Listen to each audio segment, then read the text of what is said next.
if you can get them sober, they might do a little bit better with the treatment. That's true. Just like I said, a lot of my patients, psychotherapy in the first 2 weeks is not accomplishing much.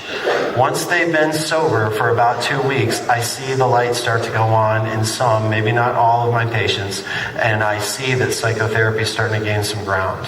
And certainly they're going to be a more reliable patient, and they're going to take their meds better, they're going to follow instructions better. This also might give you an opportunity to figure out that the mental illness was being caused by the substance, right? You get enough amphetamines on board, you're going to be psychotic.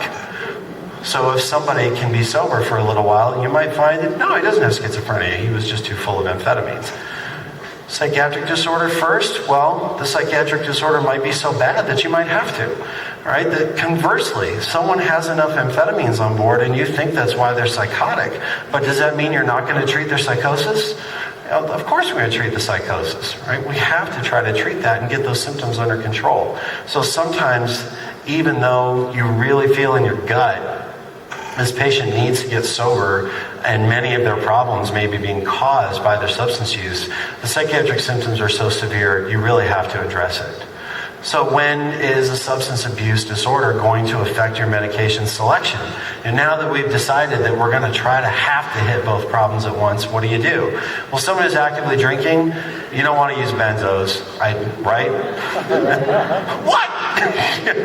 If they're actively drinking, right? We'll talk about withdrawal later. Mixing those two is always kind of a big no-no. QTC prolonging agents in someone who's abusing stimulants, the same reason why you want to be a little bit careful when you're stacking QTC prolonging drugs on top of one another if someone's requiring multiple medications.